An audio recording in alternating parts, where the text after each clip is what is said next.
రాంబాపతి గాని కాదు, అక్కడి నుంచి వచ్చి అమెరికాలో అంట్లుదోమ వస్తే అయ్య పేరు చెప్పి మంత్రి అయినోని కాదు, ఊర్లో దుక్కి దున్ని కష్టమంటే తెలిసి రైతుల నుంచి వచ్చినోని రైతు బిడ్డను. నాతోని తమాషాలు చేయకు. దుబాయ్ పాస్పోర్ట్ బ్రోకర్ల దందా చేయలే, రియల్ ఎస్టేట్ బ్రోకర్ దందా చేస్తుంది ప్రభుత్వం అంటున్నాడు. ఆయన కొడుకు చెప్తున్నాడు, మైకు ముందలకు వస్తలేడు ఆయన, దాచుకున్నాడు ఆయన. నీ ముఖం ఎప్పుడైనా చూసుకున్నావులా అద్దంలా? పేడమూతి బోడిలింగం, నువ్వు కూడా నా గురించి మాట్లాడతావా?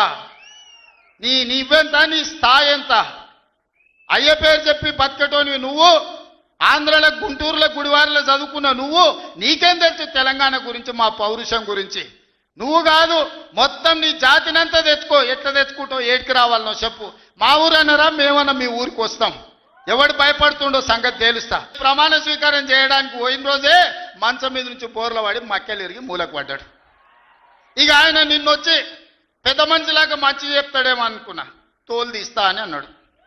తోలు తీస్తాడంటేనే ఇక నేను చెప్పదలుచుకున్నా, అయ్యేగా నా సంగతి వదులు కానీ మా సర్పంచులు వచ్చిండ్రు, రా ఏ తోలు తీస్తావురా?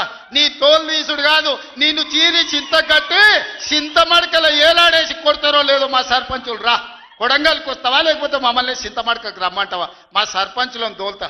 సోయి లేని మాటలు, స్థాయి లేని విమర్శలు. ఒక్కటన్నా అక్కడికి వచ్చే మాట మాట్లాడిండా?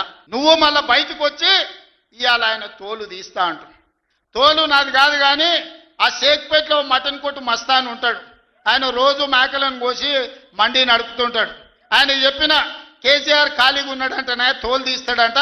నీ మటన్ కొట్టు మస్తాన్ దగ్గర ఇంత నౌకరీ ఇయ్యండ్రి, ఇంత బోటో కూరనో పోయేటప్పుడు ఈయన బొక్కనో. ఎందుకంటే పోసిన వాళ్ళకు మామూలుగా తోలు తలకాయలు ఇస్తాం కదా మనం ఇంటికాడ దసరా పండుగ అప్పుడు, అవునా?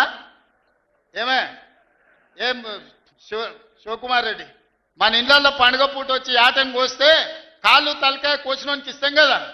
ఇక మటన్ కొట్టు మస్తాన్ కూడా చెప్పిన, ఆ కేసీఆర్ ఖాళీగా ఉన్నాడంటేనే 2 ఏళ్ళు ఫామ్ హౌస్లో ఏం చేస్తుండంటే తోలు తీసేది ప్రాక్టీస్ చేసిండంట. తోలు బాగా తీస్తాడంట. నీ మటన్ కొట్టులో ఈ తోలు తీస్తాడు, కాళ్ళు తలకాయలు మాత్రం ఉచితంగా సాయంత్రం పోతే దావతులో బోటిగిన ఏమైనా కొట్టుకొని సాయంత్రం 2 వేసేటప్పుడు తీసుకుంటాడేమో అని. 40 ఏళ్ళ అనుభవం అంటావు, రాష్ట్ర మంత్రి చేసిన అంటావు, కేంద్ర మంత్రి చేసిన అంటావు, 10 ఏళ్ళు ముఖ్యమంత్రిని చేసిన అంటావు, తెలంగాణ రాష్ట్రాన్ని సాధించిన అంటావు. నేను ఆడ ఫ్యూచర్ సిటీ కడుతున్నాను అంటే తొక్క తోలు, వాడెవడో వస్తాడంటే వంతారనా బొంతారనా ఇవనే ఒక మాజీ ముఖ్యమంత్రి స్థాయిలో మాట్లాడే మాటలు మాకు రావనుకుంటున్నావా? మర్యాద ఉండదని మేము మాట్లాడతలేం. మర్యాద ఉండదని ఇవన్నీ విషయాలు మేము మాట్లాడతలేం.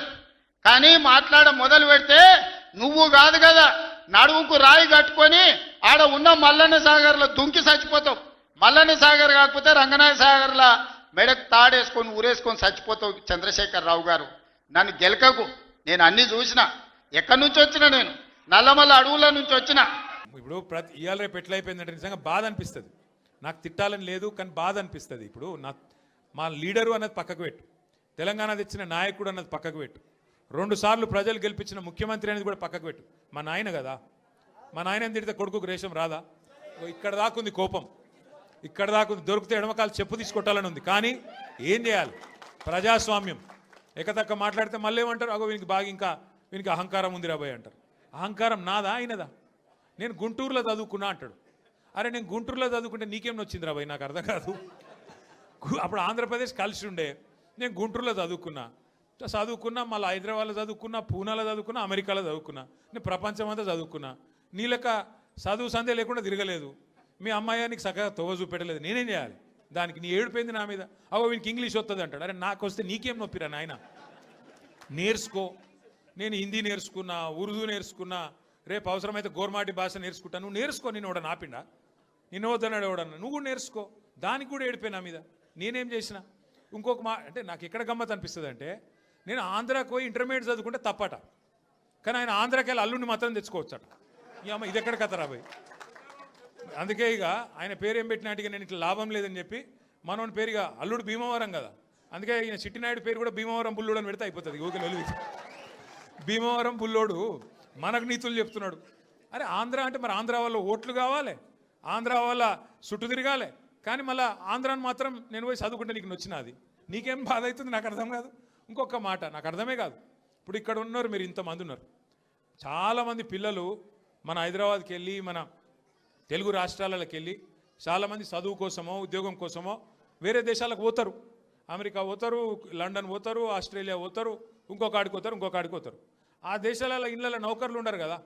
ఆ దేశాలలో ఏం చేయాలి? మనది మనమే పని చేసుకోవాలి, మన బట్టలు మనమే ఉతుక్కోవాలి, మన వంట మనమే వాడుకోవాలి, మన టాయిలెట్ మనమే క్లీన్ చేసుకోవాలి. ఈ పిచ్చోనికా ఏం తెలియదు, చదువుకున్న బాపతేనేమో తెలుస్తుండే. ఇక మాట్లాడతాడు, ఏమంటాడు వీడు ఇప్పటికీ అమెరికాలో బాత్రూమ్లు కడుగుతూనే అంటాడు నన్ను. అరే అమెరికాలో నా బాత్రూమ్ నేను కడుక్కున్నా, నీకేం వచ్చింది రాబాయ్, నాకు అర్థం కాదు. అమెరికాలో ఎవరిది వాళ్ళు చూసుకుంటారు, పని చేసుకుంటే కూడా తప్పేనా? ఎవరి ఇళ్ళలో వాళ్ళు బాసాన్లు తోముకుంటే తప్ప, ఎవరి ఇళ్ళలో వాళ్ళు బట్టలు ఉతుకుంటే తప్ప అంటే మరి మా ఆడపిల్లలు మీరందరూ ఉన్నారు, ఇంటి పని అంతా మీరే చేస్తారు, మరి ఇంటి పని మొత్తం మీరు చేస్తారు తప్ప అది? అట్లా మేము కూడా చదువుకున్నప్పుడు అమెరికాలో ఇంట్లో ఎవడుంటాడు మరి? ఎవరి పనాలు చేసుకోవాలి, ఎవరి గిన్నెలాలు దోముకోవాలి, ఎవరి బట్టలాలు ఉతుక్కోవాలి, ఎవరి టాయిలెటాలు క్లీన్ చేసుకోవాలి, తప్పేమున్నది దానిలో? దాన్ని పట్టుకొని టాయిలెట్లు క్లీన్ చేసేటోడు నీ లెక్క సంచులు మోయలే, నీ లెక్క దొంగ పనులు అయితే నేను చేయలే. ఇంకొక మాట ఏమంటాడు, నేనట మా అయ్య పేరు చెప్పుకొని బతుకుతున్నా అంట. అవు మా అయ్య గొప్పోడు, మా అయ్య తెలంగాణ తెచ్చిన మొగోడు మునగాడు బరాబర్ చెప్పుకుంటా, తప్పేమున్నది? మా అయ్య పేరు నేను కాకపోతే ఎవడు చెప్పుకుంటాడు, నాకు అర్థం కాదు. మా అయ్య మొగోడు మునగాడు తెలంగాణ తెచ్చినోడు బరాబర్ చెప్తా. మరి నేనేమంటున్నా, నువ్వు సకటి పనులు చేస్తే నీ పిల్లలు కూడా నీ పేరు చెప్పుకుంటారు. నువ్వు లుచ్చ పనులు చేసినావు అనుకో, నీ మన్మడు కూడా నీ పేరు చెప్పుడే గాలంగా మన్మని అని చెప్పుకోడు. మంచి పనులు చేయి నీ పేరు కూడా చెప్పుకుంటారు. నీలాగా దొంగలకు సద్దులు కట్టుడు, బ్యాగులు మోసుడు, వాళ్ళ సంకల్ నాకుడు, ఢిల్లీకి పేమెంట్ కోటాలో పైసలు చంచుడు, గవి మాతో కావు. కొట్లాడతాం, మొగాలలా కొట్లాడతాం, మునగాలలాగానే బతుకుతాం, తెలంగాణ పౌరుషంతో బతుకుతాం. నీలాగా బతుకం, ఢిల్లీకి గులాములక్క మాత్రం బతుకం. ఢిల్లీకి సంచులు మోసుకుంటా, ఢిల్లీలో పోయి బీజేపీలతో రాసుకొని పోసుకొని తిరుక్కుంటా, జడ్జీల కాళ్ళు పట్టుకుంటా, అయ్యో నన్ను కేసుల లోపల నువ్వుకుర్రి అని చెప్పి డైవులు కొట్టుకుంటా, బతుకు అవసరం లేదు. బతికిన నాళ్ళు దర్జాగా బతుకుతాం, చచ్చినప్పుడు కూడా రాయలుగా చచ్చిపోతాం. అంతేగాని ఇట్లా చిల్లర పనులు చేయం. మీకు దయచేసి నేను ఒకటే కోరుతున్నా, ఆయన మళ్ళా అంటుండు కేసీఆర్ నట ముఖ్యమంత్రి కానియాడంట. నేను కూడా మీ అందరికి ఒకటే చెప్తున్నా, మీ అందరి దయ ఉంటే, మీ అందరి ఆశీర్వాదం ఉంటే ఖచ్చితంగా కేసీఆర్ సంగతి ఇడిచిపెట్టు, నిన్ను కొడంగల్లో కూడా మళ్ళీ గెలవనీయకుండా చేసే బాధ్యత మాది. నిన్ను కొడంగల్లో మళ్ళీ గెలవనీయకుండా మళ్ళీ అసెంబ్లీకి రానియకుండా చేసే బాధ్యత పార్టీగా మేమందరం, ప్రజలుగా మేమందరం తీసుకుంటాం.